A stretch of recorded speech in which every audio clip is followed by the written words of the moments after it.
શ્રી કૃષ્ણ. તો આજે આપણે વાત કરશું MCom sem four corporate advance corporate accounting વિશે.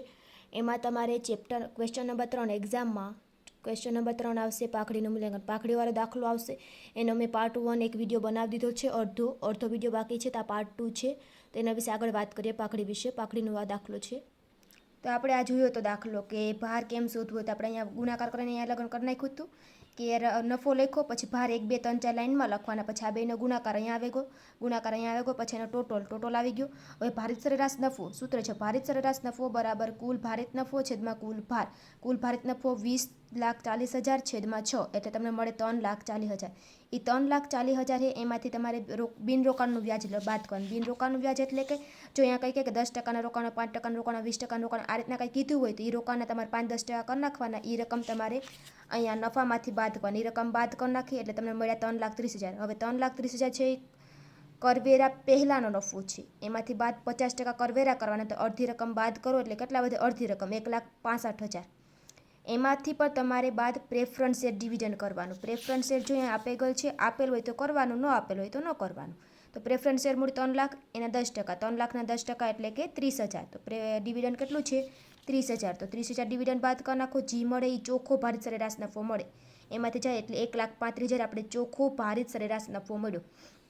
આગળના વિડીયોમાં પાર્ટ 1માં આપણે રોકાયેલી મૂડી ગોતતા શોધ્યું હતું. પાકું સરળ હતું, હવાલા હતા. એના આધારે આપણે રોકાયેલી મૂડી ગોતતા શોધ્યું હતું. રોકાયેલી મૂડી ગોતવા માટે શું કરવું પડે? આપણે પહેલાં બધી મિલકતો લખવાની. મિલકતો લખાઈ ગઈ. આ જે મિલકત હોય એ બધી મિલકત લખવાની. એમાં પાઘડી ન લખવાની અને બાહેંધરી કમિશન નથી લખવાનું. બાકી 10%ના રોકાણની રીતના રોકાણ હોય ને એ ન લખવાની. બિનધંધાના રોકાણ હોય છે.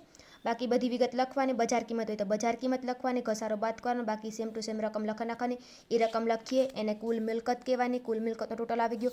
હવે બાદ જવાબદારીમાં શું બાદ થાય? જવાબદારી એટલે કે ડિબેન્ચર, લેણદાર, દેવી હુંડી ચૂકવવાના બાકી કરવેરા એ બધું છે એ શું છે આપણું? જવાબદારી. એમાં હે ને બાદમાં શું ન આવે? ઇક્વિટી શેર, પ્રેફરન્સ શેર અને અનામત એ વિગત બાદમાં ન આવે.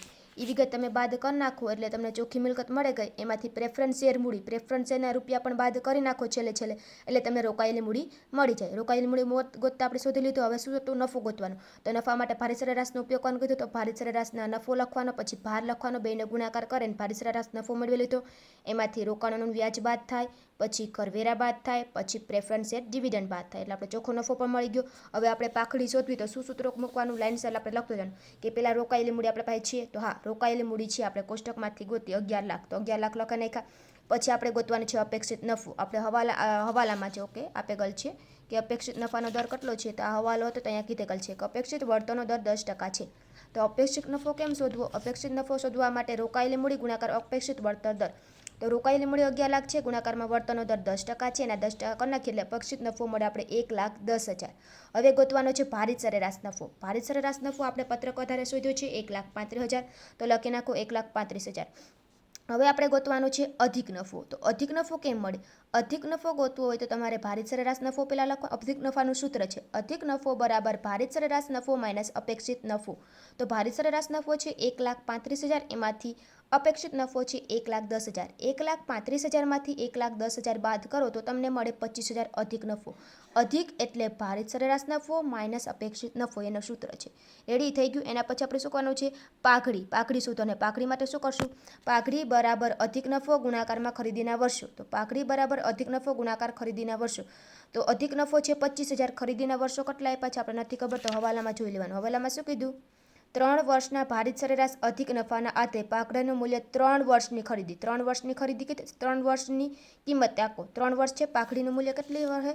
3 વર્ષની કિંમત છે. તો પાઘડી બરાબર અધિક નફો ગુણાકારમાં ખરીદીના વર્ષો અથવા વર્ષો. તો 25,000 અધિક નફો ગુણાકારમાં 3 એટલે કેટલા મળ્યા? 75,000. પાઘડી આપણે ગોતો નથી, પાઘડી આપણે મળી ગઈ. તો અહીંયા વિડીયો પૂરો થાય છે. કોઈને કંઈ પ્રશ્ન હોય તો કમેન્ટ કરજો.